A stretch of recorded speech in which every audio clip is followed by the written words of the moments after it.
bottom of the standings teams.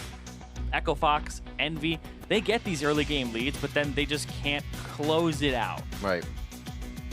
It's like having that really good no rush till 15.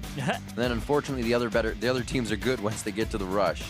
But that first 10 minutes for these teams just goes so well. It's about transitioning into that next phase of the game. Camille Malzahar started off for Cloud9 with Rengar from Envy.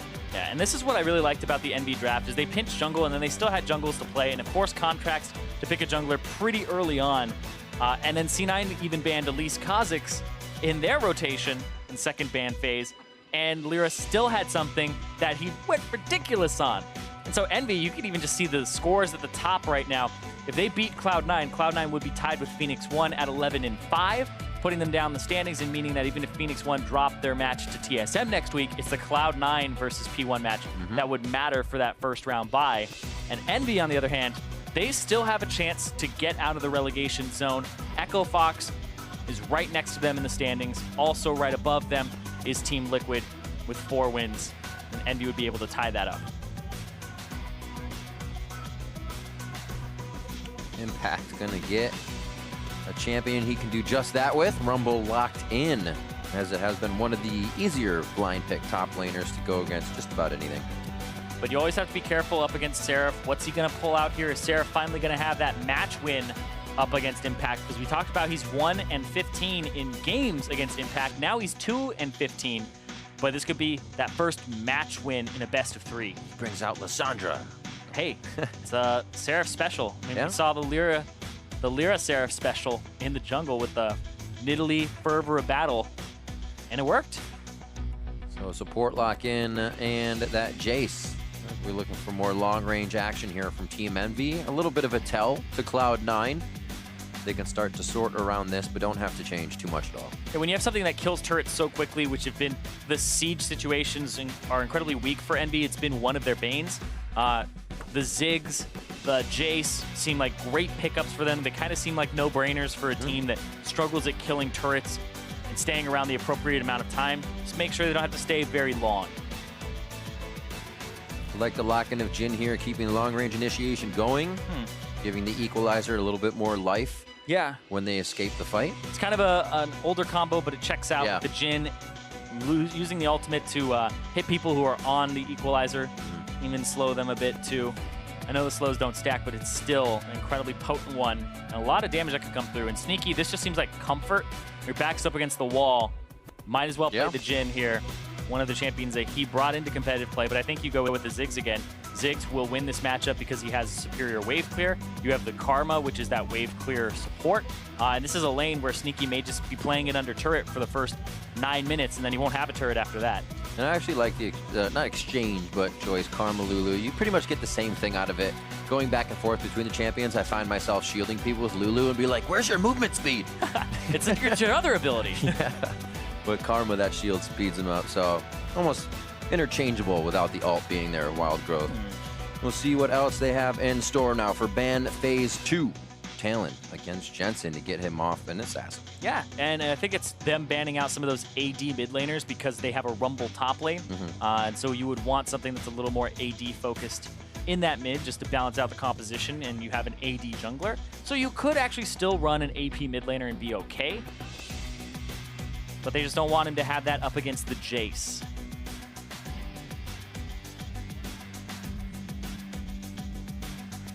Another Ahri ban over towards Jensen. We saw that as the last one for Envy last time, and Cassiopeia actually taken away from Ninja this time. Wow. So they assume that that's a... Actually, Cloud9 kind of gave away they don't know where that Jayce is going. They banned the Nautilus away, thinking that Jayce is not going mid. And that it's... Or sorry, that Jayce is going mid. It's not going top. And then they banned the Cassiopeia because they assume that the Jayce is going to go to the top lane. Here gets that Elise. It was banned out in game 1 against him. Coming into that secondary phase. And we'll see now, picking for Cloud9. Gonna need that mid lane. Gonna need that support. Look for support here, either or. Like you get to counter anything. We'll pick them both here. Interesting. This will be an all-in in the bottom lane if they go for it. I don't think it's a bad pick here either. It gives them the engage that they need. You think about back to the previous game, it was the Malzahar pick every now and then, whereas this will give them their much-needed assassination and also pick-off potential up against a comp that wants to play back. So I actually think Envy don't put this Jayce top, and I think that this ends up being a champion that they flex to the mid, and then they'll use their top laner as a tank. Be an Orianna here. Could be a Zed.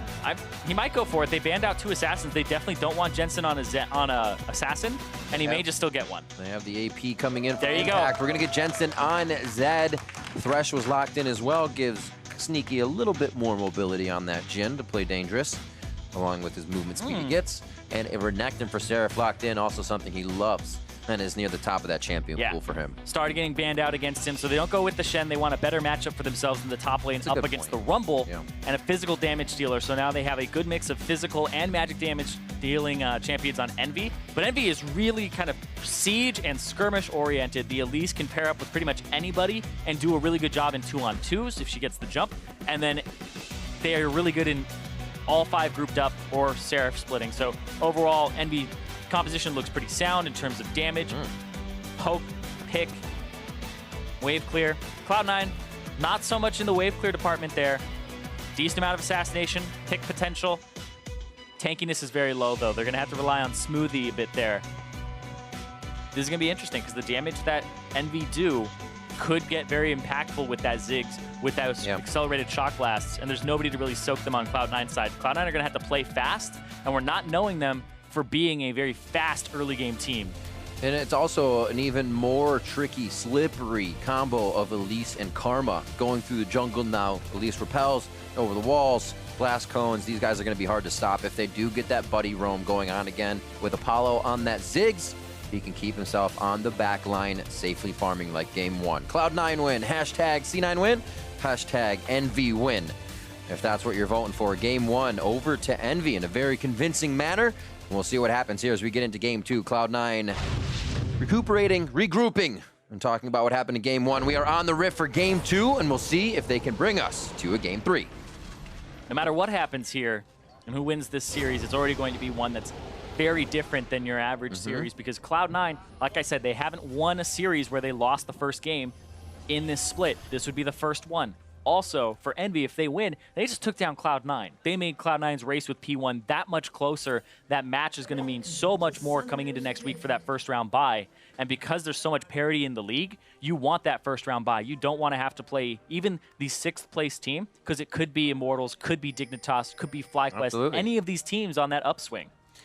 And this becomes almost that trap game that they have to really consider now, right? They kind of left their backs against the wall on that one, said, we can relax, but you can't, because Envy will take control of that. FlyQuest definitely fell into that trap where they experimented a lot with their picks, but preparing for Envy, it's a different beast. Nobody would have prepared for the Nidalee jungle with the fervor of battle. That is a really strange pick to bring out. Envy were prepared for it. They had banned out 3 junglers already, and they wanted to pick that as the tier list started going down. And in the end of it, Nidalee's not going to completely carry the game for you. They've played against it. It's a champion. They can stop it. The aggression LirA played it at, though, with the what he used was crazy. It's stylistically different, too, with the Trinity Force. It's going to split push and get you those turrets.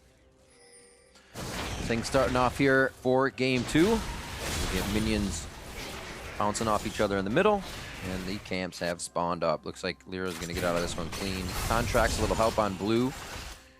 So each of the teams will know as the top laners get there late, or already now, that the bottom laners are there. What the path could be. Hakuho did not go for the Wind Speaker's Blessing. Instead, decided to go for the Thunderlord's Decree. So interesting mastery choice there. He's just looking at damage, thinking that this is going to be a bully lane. But I feel like getting Thunderlords off on Karma, a bit challenging unless you can get the W on them. The ticks of damage will help you out there. So it's not something on demand like a Zyra, etc. Nice blast. Hit between each one. Get Storm Raider Surge and just runs right out. I mean, this has been Seraph's final boss in the top lane, too. Impact has been that one guy that keeps beating him pretty much every time. Now he's got 2 games to his name, but no series. If he could take this over Impact, it'd be a huge confidence booster for Seraph. I mean, you'll take whatever you can get. I feel like that's the situation EnVy's in right now, where they can play upset, avoid relegation, not get playoffs. It's like, we'll take what we can get. We'll have fun doing it. But this is also a team that's trying to get better for the future. They're trying to get better for staying in the LCS. And if they're turning on this late into the split, it's a bummer. But at least the team is getting it together, right? It's better late than never. That's what we've seen from them before as well. Coming towards the late of the split, a late game surge, and finding a way back in. It's just that they can control that from the beginning of a split now is when it's really going to count for them and they can make a mark. Hey, EnVy did that last split, and then they fell off. They have to be consistent. It's interesting, though, because this team always seems to have some type of struggle, whether it's the late game or the early game. Ooh, connects on the edge of the hitbox. They're going to get the play back. Satchel charge walked it out. Yeah, very nicely added on the damage back. Inner flame going out. Oh. LirA finds Contractz. Volatile Spider will add a bit more damage. And now they are privy to the jungle knowledge.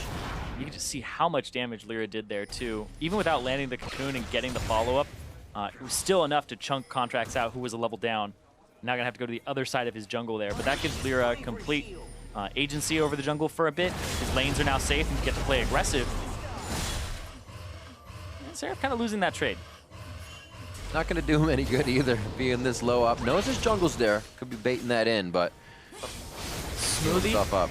Smoothie was on the right side of mid for a moment there. He was roaming up, and it looked like Smoothie will constantly roam towards mid when he can to try and help Jensen out, try to get that mid lane going. Great timing from Cloud9 here. We just had a ping go back onto the Krugs, which means Impact gonna play safe. Might be calling for a bit of aggression on that side. Another ping in mid. Ninja was actually hugging the top brush, so they think that LirA is towards the top side of the jungle, at least. Oh, he hit him. Top or bottom. That was nice. Impact's so good at that. Impact threw in Electro Harpoon. He got the feedback sound, and he was alerted. Yeah, they're not leaving anything to chance. All those calls came out immediately to say where could LirA be. He started off way too quick last game. Already was in Contractz jungle. They got to keep tabs on him. Negatron Cloak, or yeah, Null Magic Mantle, I should say. Going in for Seraph. Just a few control wards. Oh, great hooks by Smoothie in the bot lane, continuously hitting. Gonna have to start gaining some respect here. Their follow-up, though, is what they seem to be losing a bit of the damage on. And this is great because I was talking about how this is a shove lane for EnVy, where they want to have that Ziggs and they also want to have the Karma just wave clear and keep pushing. But the Thresh provides so much threat on the side of the wave that if you're throwing Qs at the wave, you're not hitting the Thresh, you're not providing threat on him, you're not doing any damage, and he gets to freely look for hooks. And Apollo, super low on mana. You'll run out of mana until you get that last chapter, the lost chapter, and you'll be good to go. Technically, the found chapter. It's true. Yeah. It was the lost chapter. Indeed. It's okay, though. Control ward for Contractz to hover over. Looks like he's just going to be here for pressure. Sees that. Takes it out easy. Good wards on the side of EnVy's Raptors, actually. They're going to see the movement here coming in from Ninja. See if he checks the bush.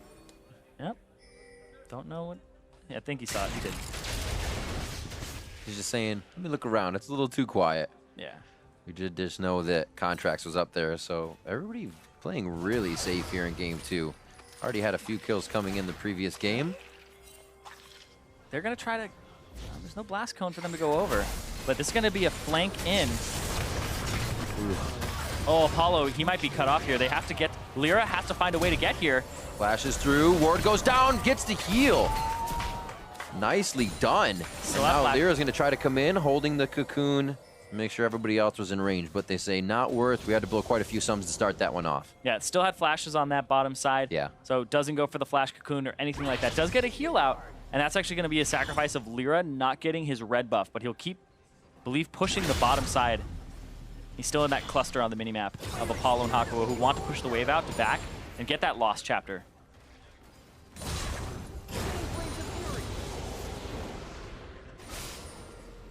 Seraph also on this Renekton, not needing too much help, which frees up LirA a little bit.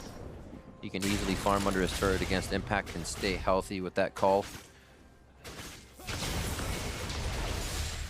First invade down towards that bot side. Not really coming of anything. We do see that Cloud9 is just trying to put their foot forward first this game, though, and not let Envy get that early game lead. 400 gold, so they're doing good so far. Yeah, and they need to win the early game. They need to have a good early game here. This composition is pretty much get in, get out. Ooh. But Jensen has ulti, though, and Ignite. Oh, barrier? That might be too... Right on time, actually. Barrier choice was there. He does have the Ignite, so Ninja says, I'm going to go ahead and run heal this game to make sure I can get everything I need out of saving myself from a death mark. And he comes up on top of that play. Oh. Impact going in. Dominus not going to be doing too much, saving Seraph's life. But everybody trying to get somewhat of their own solo kills in here. A little bit of action in the mid from teams and junglers. It looks like it fizzles out once again. Sneaky returns back to bot lane. And really nobody has a lead in that CS either, if we look from lane to lane. So very much an early game, which what history should tell us is going to favor Cloud9 in the end. Yeah, this is where you try to make a play with Smoothie. He could Lantern Contractz in if he goes for a successful hook. Oh, doesn't have the flash either. The play start. Apollo's placements of the satchel continuously getting him to safety. This one should be an easy one to just stand in front of. They close down the curtain call, and they stop the TP with the box. Yeah, TP from Seraph just to kind of say, hey, I'm here. You have to at least pay attention. Impact blew his TP, I believe, to get back to top lane. So Seraph used his to dissuade the curtain call from continuing. But Apollo, I gotta say, had those dancing shoes on. He's been doing some great dodging on this Ziggs. Really placing forethought of the satchels in a spot where it's going to deny the distance of Cloud9, but also only need a few steps to get him to the right side of it. Been 100% on his saves. Even with sums down, it's been a tricky bot lane to kill. Impact floating back towards the top side, close to Azanya's. I was just say close to Haunting Guys. Yeah. And then Azanya's after he gets his items completed. Take the arm guard for the early stuff. Yep. Apollo gonna try to clear the wave out. Boom, boom. And he wants to back. Possibly, let's check his gold, complete the Morellonomicon. He's almost there. It's pretty good. Still needs a bit more, so he doesn't want to completely back just yet. You want to have the back timing. And also, Sneaky, not too much mana, so you don't have to be too afraid of the Jhin. The root is actually quite expensive. Costs 60 mana, and he's got 160 right now, but then you spam the dancing grenade for about the same cost, 55. So if he's trying to wave clear and push it up, he won't have enough for that, so we'll see him just kind of take it slow. Yeah, it's not the Lulu anything either in that bot lane for him. Thresh isn't the best wave clear assistance. Yeah. You know, putting Flay down. Auto attacks, a little extra damage on them. Every so often, if you're not auto attacking. Whoa, Inner Flame, nice damage. Doesn't get the secondary, but still calling Sneaky away from the minions. He doesn't lose too many. Everybody's really hesitant, other than the few engages we've seen. There's so many wards, I guess it's slowing things down, but LirA will say, all right, I'm gonna take a different path, and I'll sneak over Dragon. Yeah, and this is the Cloud Drake, the easiest one to do. Single target damage, no splash damage, so the Spiderlings can all tank it. It's confused! Oh, he's healing. Yeah, I had no idea what it wanted to do there. I don't want to look at you. Don't look at me. That's good to go, though. Cloud Drake going over to Envy.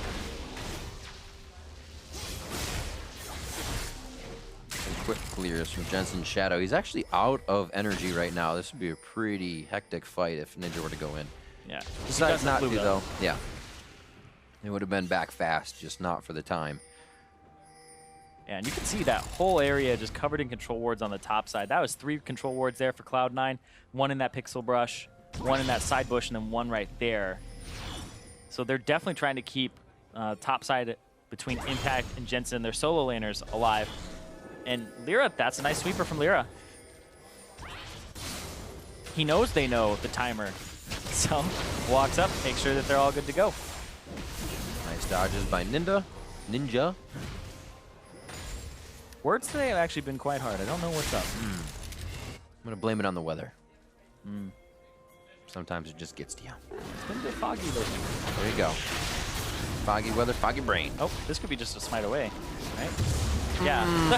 That doesn't feel good at all. Seraph as well, trying to back right in the middle, which is also going to pull LirA into the fight. Envy trying to get themselves into a position to recuperate now. And it looks like this is finally Cloud9 getting a little bit of movement for themselves. But nothing in place to really act on. No minions in the mid, no minions pushed up top. They're just looking for these kills.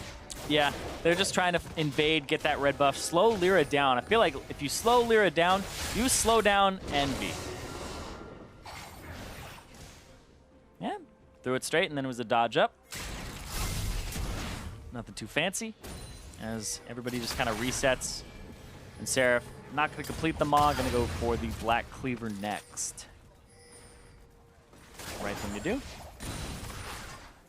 This is welcome to Farmville. Yeah. Stay up top. Teleport when you need it. So far, we've only seen the teleports come in to kind of pull a hesitation on Cloud9's initiation in the bot lane. They had to call off the curtain. Yeah, all these wards in the enemy jungle for both teams what really slows down those plays or prevents those plays. Because when you know where the enemy jungle is, that side just plays safe. Sure, you'll take a CS hit of like 3 CS or whatever you decide to sacrifice, but you're not going to die, and that's what's worth it.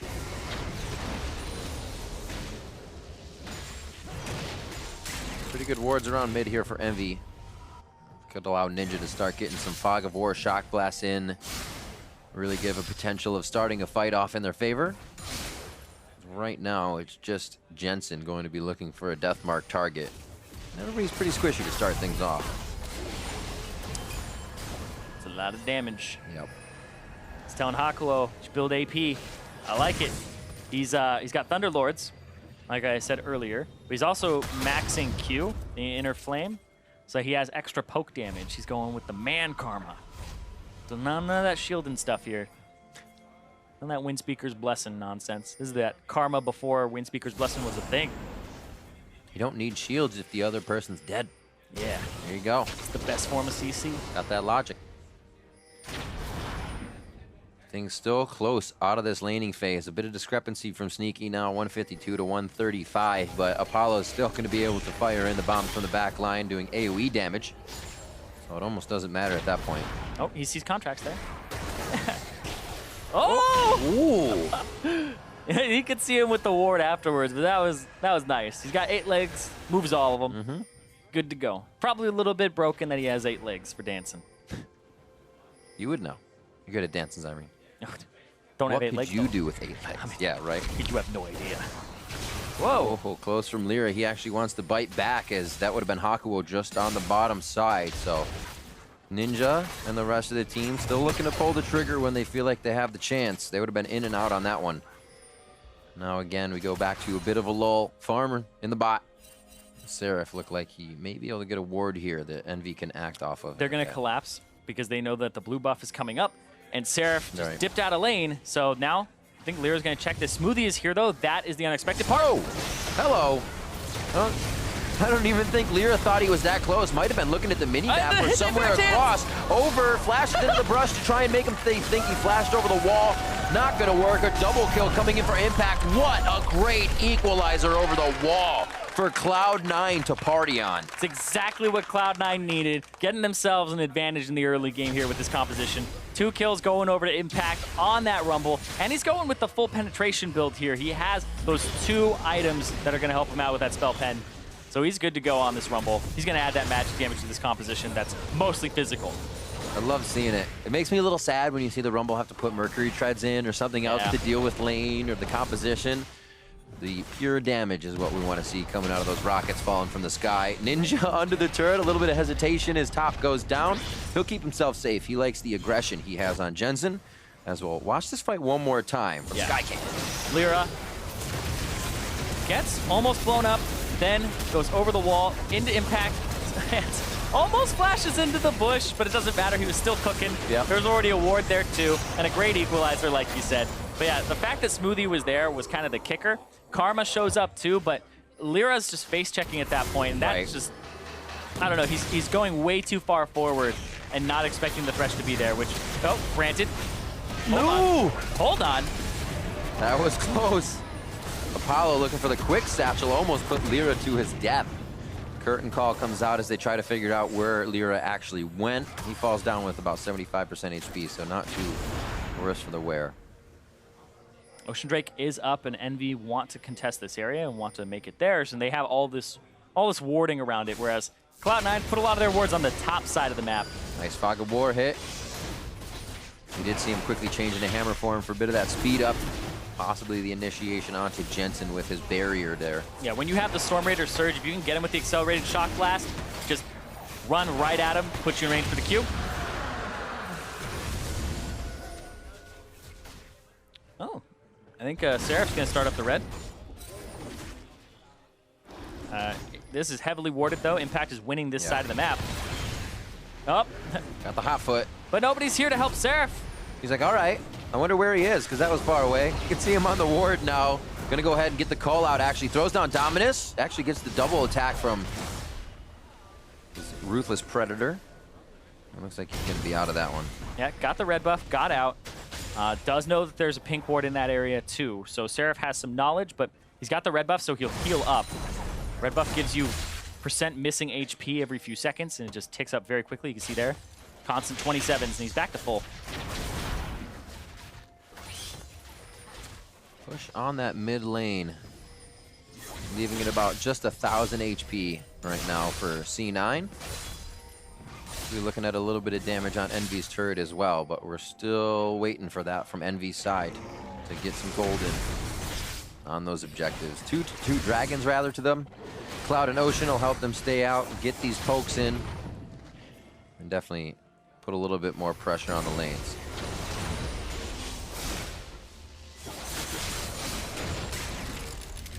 Such a different pacing. That Rift Herald went to LirA much earlier last time. Envy was all over the turrets already and warding inside of Cloud9's jungle. So Cloud9 really just stopping all that altogether. Yeah, none of that nonsense.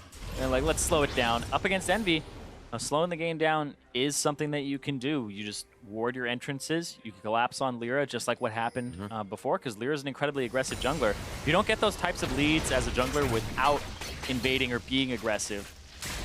Yeah, there's always some risk to that play. Even think like Dardoch, what he was trying to do today with the invade on Rengar, and then gets caught out because of an early ward at level 3. It's those types of plays. It's a team game to shut down the enemy jungle. It's also a team game to help your jungler out. But if Cloud9 are shutting down LirA, stopping him from getting into these lanes, stopping him from having those Elise dives, then yeah, they're in a good spot. And Ninja's gonna check this, get engaged on. Ooh. Tries to find him to get the hammer mode. The ultimate from Contractz keeps him invis and keeps him safe. Oh, going out of LirA as well. So he's just trying to kick him off of having position in that mid side. Yeah. Really just starting to control Envy's position in the map. Yeah, they're gonna kind of herd them towards mid, but also get this bot turret with their 2 damage dealers here. Easy pickup there for Cloud9 as they start getting themselves a 4,000 gold lead. This is what needs to happen for C9 towards the end of the split.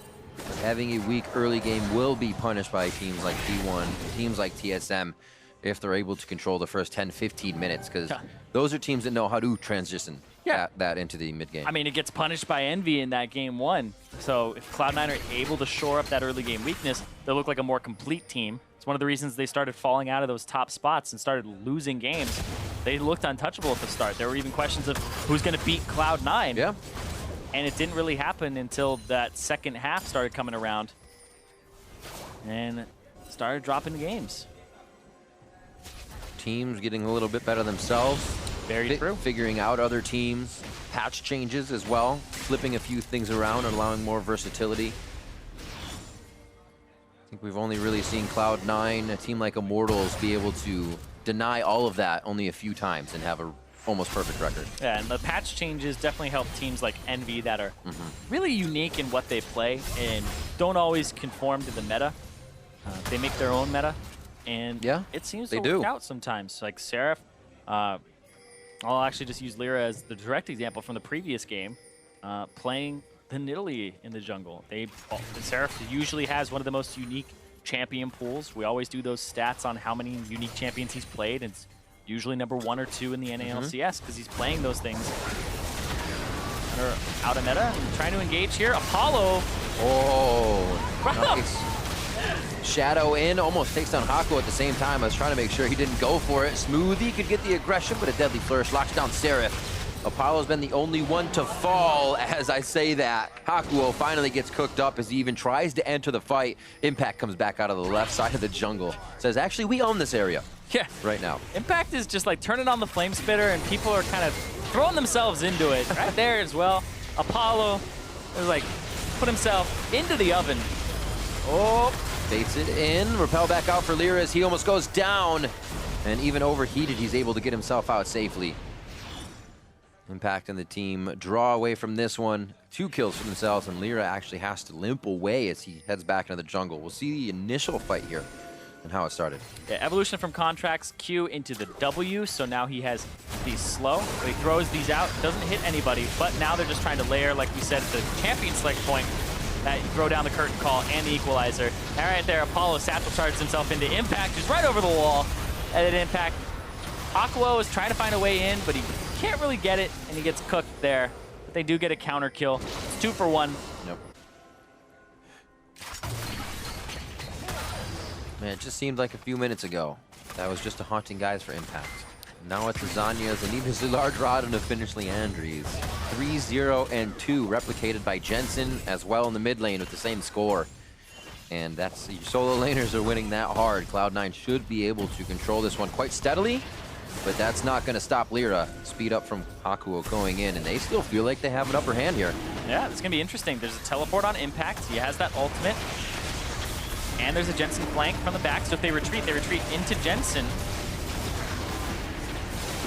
Oh, LirA. Equalizer thrown down on the backside. Apollo is just living on it, down to 200 HP, 400 for LirA. Ninja and Seraph. Oh, he goes to get over the wall, and he's flayed backwards by Smoothie for the slice, and he gets diced down. One last shot as Sneaky flashes forward to solidify the kill. And a very aggressive push in for the Dragon onto Cloud9 by EnVy. Yep, EnVy are going to lose that team fight. Cloud9 are going to take that one. Also have to welcome everybody from NALCS 1. Over here, EnVy took game 1. It was a pretty long one. It wasn't like 50 minutes long, but it was still one that EnVy owned the early game, and now we're looking at a game where Cloud9 are owning the early game after slowing it down. We'll see now with their minion waves as well. This is kind of a difference. We see with EnVy's early game, they continued to have a lead, but took a bit of time in the lulls we saw to get those minions in place. Cloud9, a team that usually has that ready, results in that turret right after Dragon. We'll see this again. Yeah, I really like that stat that dropped down 17 and 2 for Cloud9 with 25-minute gold advantages. Their early game, not always there, but their mid game, when they have a lead, they know how to close out. LirA here, kind of silly that he went down. Seraph and Ninja look like they're trying to play hero duty, and then LirA flashed the wall anyway, gets Seraph killed because he tries to E over the wall and gets played out. Whereas Seraph and Ninja probably could have just left on the same way up top if LirA was going to flash the whole time. So, rather odd. Got his team killed there, but I mean, I was talking about LirA being the heartbeat of EnVy. Right now, a little cardiac arrest right now. Get out the defib. We might be going to a game 3. We see the damage here strewn about from the last fight. Pretty close from the mid laners. But that difference of how much impact can put into the fight, as well as Contractz being alive a little bit longer. A little painful. We saw the flash forward from Sneaky as well. Always seeing a flash to end a kill, especially from an AD carry. Worth it to basically ace the other team, but it shows how confident they are as well. They're pretty immobile on Jhin, but Sneaky's like, flash the kill, we'll be fine for the next fight. We're controlling the game. Kind of shows you how Cloud9 feels at the moment, and they are continuously pushing their advantages. Yeah, and they own this top side of the map. They've actually owned this top side of the map ever since Impact started winning this top lane matchup. That turret went down. They started getting all of that vision control. They contested the red buff twice, taking it away one of those times. So Cloud9 pretty much just have full agency in the top side. Ninja a little bit too far forward, even though that seems like a safe spot because it's right in front of your tier 2. It's still not safe enough.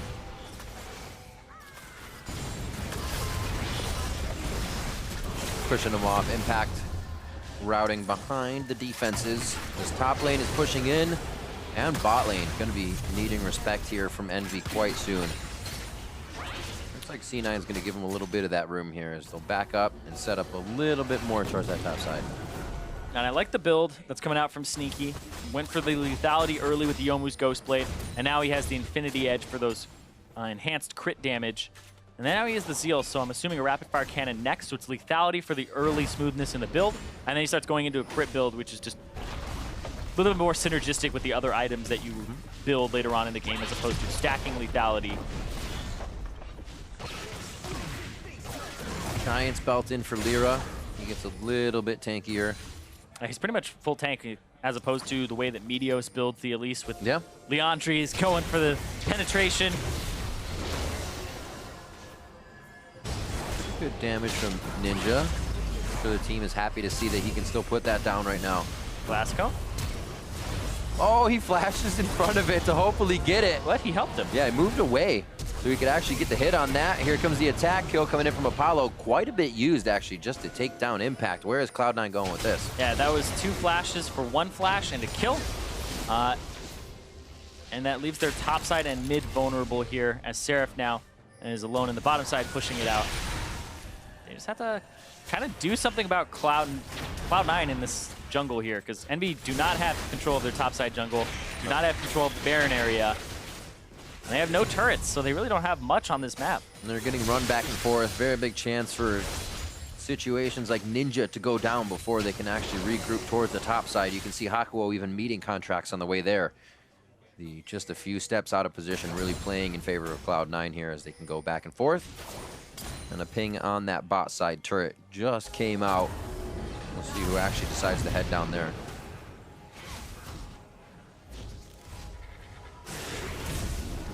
Impact, as expected. Hopefully the team can hold off. They're saying, let's get this turret, make sure that pressure is known, and then they could probably work something even stronger topside. Oh yeah, he doesn't go all the way there. He's going TP mid. This is not off the fountain, so he's going to be coming in slow. He actually has Apollo right in his clutches. He gets behind Ninja, LirA as well, trying to find solace behind the team.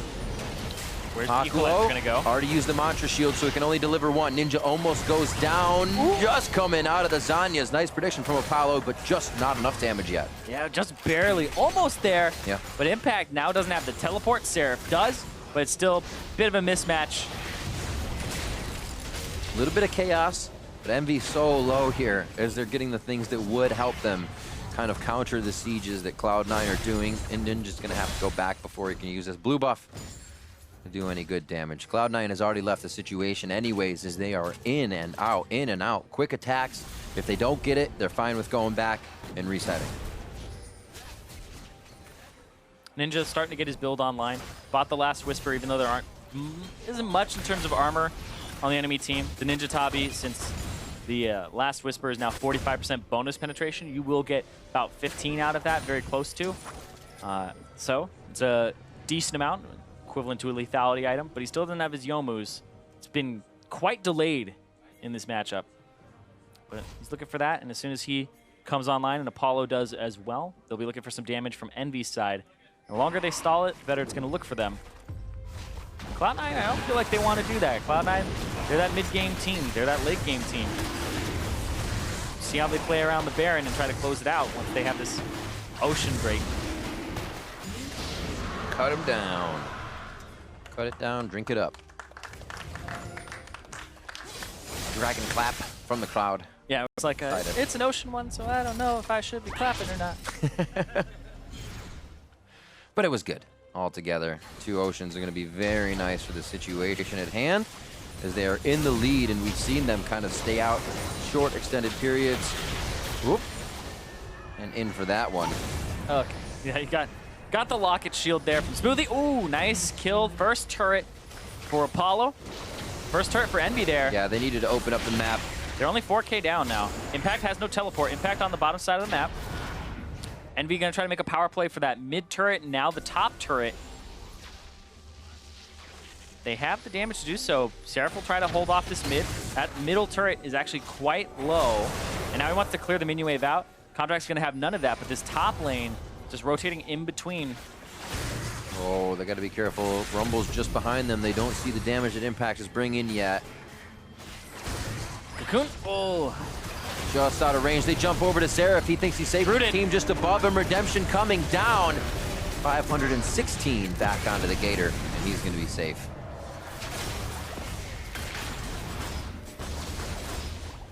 Now it's the wave clear game. Again, Cloud9, low wave clear composition, high wave clear for Envy via the Ziggs. So it's so hard to get to these turrets.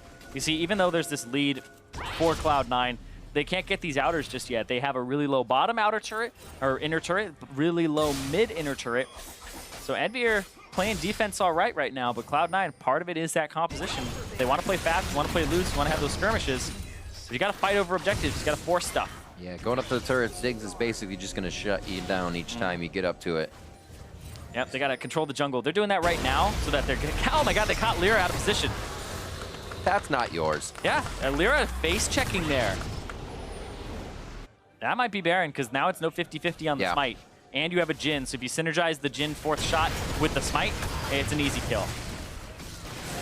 This is where the situation of having sometimes a level 1 sweeper comes into play, being able to get that sweep out without putting yourself in a dangerous position. Flash here from Hakuho, resolve onto Smoothie, but it's not going to matter much. It's C9 turning for the fight as Envy tries to take it here, stopping Baron with LirA down. 2 more members will fall fast, Apollo and Seraph, to try and hold the base. It's a Seraph already in the bot lane. He's not going to be able to back too fast with now Impact on his tail. Yeah, chase him down, Impact.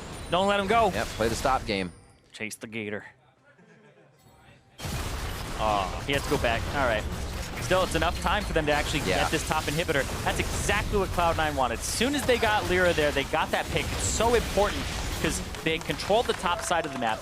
They made sure that they had the vision. LirA face checked it. Apollo, I believe, had a blue trinket up at that time. And so the communication there should have been more on, hey, let's go for that blue trinket instead of this face check. Cost them the Baron, might even cost them the game here because that's a big one for Envy. Cloud9 with their focus on that mid lane, getting those kills without the, or with the exception of top, I should say. Lost a bit of pressure in bot, so we'll get that pushed up now off that objective side of Baron. And they can start working anywhere on the map they really want to. Elder Drake will be coming up next as we're 35 minutes into the game. Yep, and Cloud9 have done such a great job of controlling vision in quadrants of the jungle that they're playing to. Now they're going to play to this bottom side. Get these turrets down. Mid, bot turret. Should be easy to take for them. And they're going to go ahead and split their forces. Renekton will try to flank. Looking for Sneaky. Youmuu's goes down for Ninja. He tries to get into the fight to get a kill. Contractz almost pushes him out by himself. Gets the flash. Looks like he'll stay alive. Curtain call comes down. There's a lot of shots that go right here for C9. And it looks like the few will miss. 50 seconds on Seraph. There's a lot of time on these death timers here, and Cloud9 has a lot to work with. Yep, Envy very scattered. Cloud9 completely grouped up. And Envy, now they're doing flanks. And this is something that maybe they should have considered a little bit earlier than that. Also, look at that. Caught Impact. He still has flash. Bot lane still getting hit up by Jensen. Doesn't even really need to come over. Impact goes down, and they say, we'll just not take the fight. Keep playing safe. Yeah, when you don't have wave clear on like the Cloud9 composition, or as much as you would like, you just split your forces. Have that 4-1 go. There's this gigantic top lane wave that's pushing into the base. Envy will have to deal with that shortly. Ninja trying to get in. Get that attack damage down on these Baroned up minions. They did lose top inhibitor off the initial Baron play, but we're able to save most of the rest of the base. A little bit of damage on that Nexus turret. Yep. I feel like Apollo should really help out on those, but it's all right. They take extra magic damage from just in general. Super minions, very easy to kill with Ziggs auto attacks. Ooh, 2245. Sorry, Mr. Bramble. Yeah, That looked painful. Killed the Bramble and the Bramble's family. That was so much damage. That's more damage than Ziggs has in terms of life. One shot him, but of course uses a lot of the percent missing HP. It's kind of deceptive because like you will mostly overkill with that. You're like, oh my god, of course. 1300 crit on the guy who had 400 HP. It's like, yeah, it only did that much with the missing HP. But it still feels great. It does. Those big numbers. As human beings, we like big numbers. That's why Earth mode is awesome. That's true. Those huge numbers where you have no idea what's going on anymore and you have millions of HP. Well, looks like in the small version of numbers, a third objective of Drake's being picked up here by Cloud9. Look for LirA. Hooking onto LirA, kind of slows him down. Whoa, he has to repel. That means the backline's gonna take a hit. Redemption, but it still goes over to Hakuho. Nice shot by coming in from Sneaky. The curtain call, that was the last one. I thought there was another one gonna come in. I miscalculated as the fight slows down. Hakuho looking for Apollo. can't shield, can't speed up, so EnVy's trying to find a way in. They can also get out safely. Contractz taking some damage. A slice out from Seraph. And he keeps himself in good range. Ninja gets the shot. Shock Blast goes off, and he does do the damage. The base getting turned into shambles by just the Winions. Apollo throws back, gets the shutdown. He throws the satchel a little too close. Can't use that as a denial of range. Over the minefield, slows him down. Throws another one back. Take this. This would be a long chase. I think he's got the execution on this one. He should just satchel himself back over the wall. He's good to go. Impact's like, I'll hit him off at the pass. There you go, over the wall. He's gonna back? Nope. He's back? He's gotta execute. Or, Oh. Make up your mind! Proxy Ziggs. No! Report him. Don't get hit! Hey, Nexus turret gains a blue buff. But C9, they'll be able to take this Elder Dragon now. No contest. Seraph doesn't have teleport. Nobody can get down here fast enough. Ooh. Make a very powerful Cloud9 as they start to right the ship after a game one. Something they probably don't have to worry too much about. But like we said earlier, against the top teams, they will not allow you to have that much time to recuperate from a slow early game, especially as we get into the international level. Cloud9 looks to be one of those teams that could be moving on with their placement in the standings. Yep. And they want to, that's the thing, right? When Worlds comes around, multiple teams from regions go. Whereas MSI, it's just the #1. You have to be the best of the region if you want that international experience. So Cloud9, they want to be that #1. TSM right now, sitting in that spot. Cloud9 dropping a few games, a few matches. Hurting their chance in the standings. You want that first round bye. You want to be the very best. The thing is, first round bye shouldn't matter because you would just beat everyone if you're the best anyway, right? Not always true, to be honest, but it's the way it feels. I think that's what Tilt is made of. It is true, though. There are some teams that will counter other teams' styles, even though that team may not necessarily be a better team. It'd be interesting to see if a lot of the various picks that we see from teams, you kind of see coming in that Zig would play or somebody in the top lane. They don't transition to other NA teams. It's not like we need to play these, but those international tournaments have that effect. Oh yeah, when somebody's bringing a meta into play, yep. And they're just like, all right, that Soraka looks really juicy. Don't mind if I take that Aframu. All right, what counters that? Oh, let's play some Sona. Let's get some Nami in there. Here we have Cloud9 trying to put the finishing touches to bring themselves to a game 3. And with Ziggs on Apollo on the other side, it's been a bit difficult to get these waves to go all the way in with the damage followed from champions. EnVy, power and numbers, move themselves out of the base as they hear the Baron scream and go down.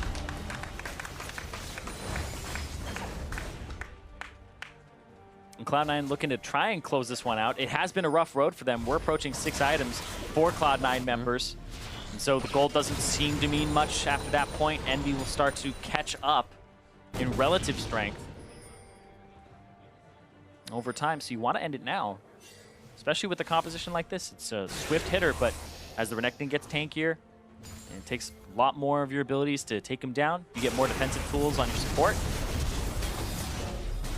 Flash in, trying to get a little aggression out of EnVy. Contractz playing quite well, coming in his rookie split. Really making a statement for himself. 0-0-7 in this game. Playing the pure assist junk with damage. LirA? Tricky thing to do.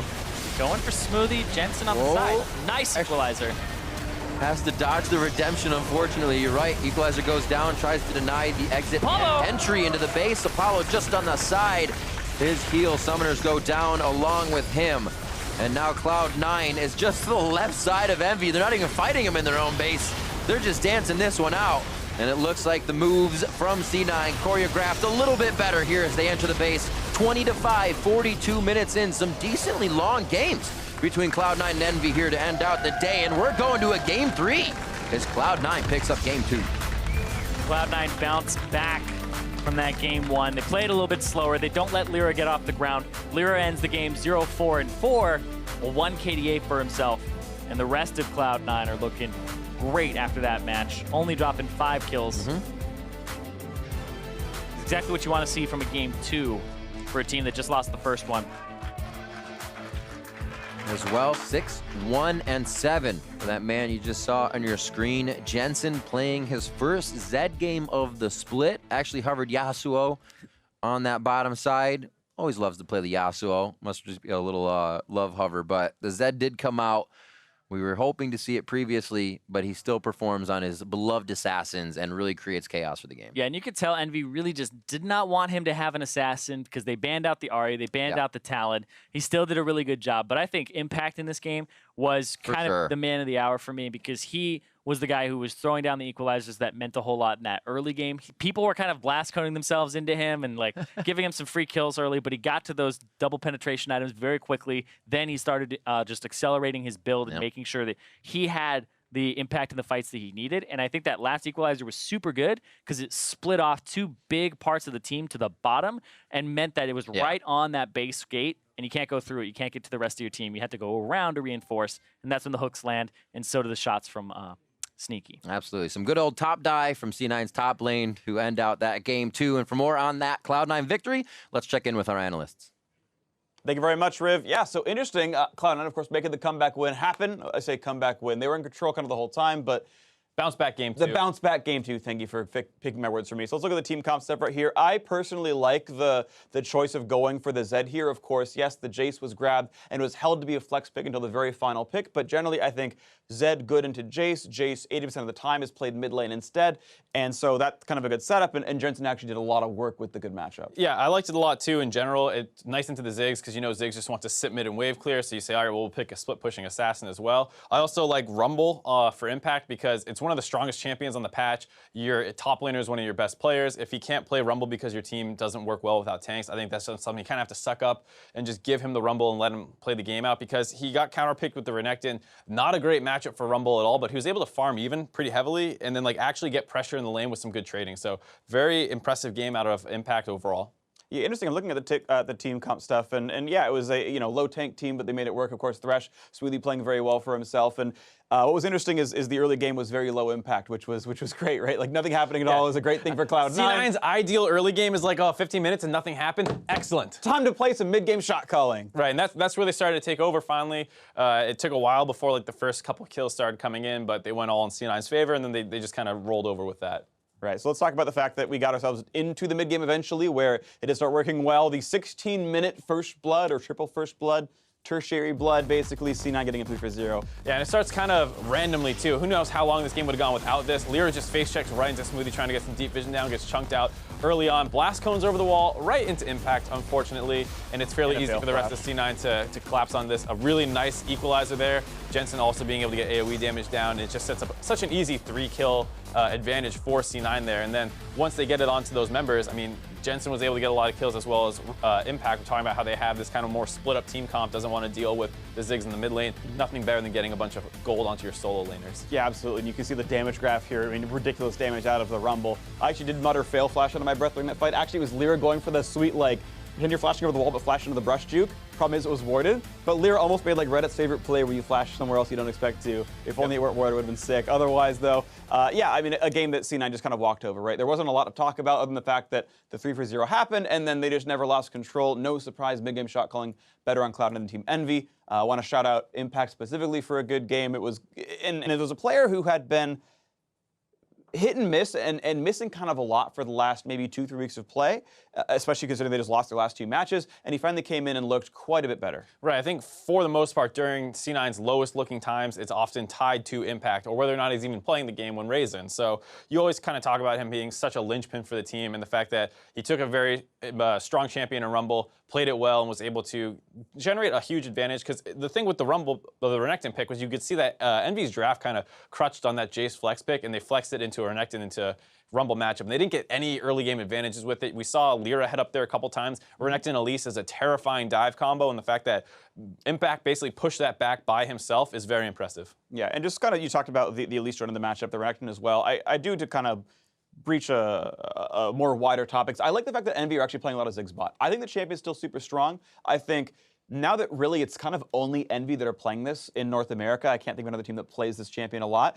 Like, no teams are practicing against Ziggs bot anymore. Like, maybe you scrimmed against it way back in the day, but, you know, now the bot lane meta is different. Like, have you ever played as real Ziggs before? Probably, maybe not, right? Like, Caitlyn Ziggs, maybe not. So, you know, it's new matchups, and again, they're playing W8D, but they're playing magic damage jungle, magic damage the bot lane. I think it is very strong, and I like to see a team do these things. Unfortunately, though, the whole roster's not playing all that well. For sure. I think you can look at this draft and say it's not normal, it's not ideal in like what you expect out of the meta, but it does work sometimes for EnVy. The big problem was that those early game champions that they took did not do anything early game, and we know C9, as soon as they get through that early game untouched, they're probably going to outperform you in the mid game. Right, and unfortunately, of course, though the bot lane could pressure quite a bit, you've got, I think it was Karma Ziggs, right, which is like plenty of kind of pressure down there on the bot side. Like, you can hard shove, you can go for the turret damage, and yet the first turret that was actually killed by Team EnVy was like 25 minutes in after all 3 autos were already killed on the C9 side. So just things not panning out, which is kind of unlucky for them, though I do think compositionally it could have worked.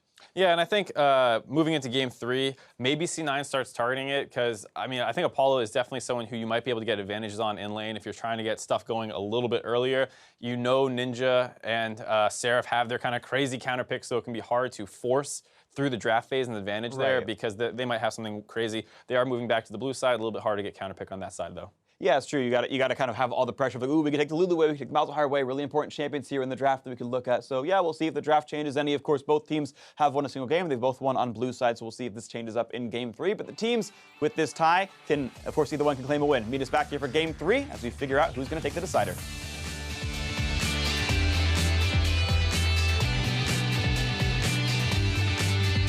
Sneaky, I'm so jealous that you can do this on 8 ping.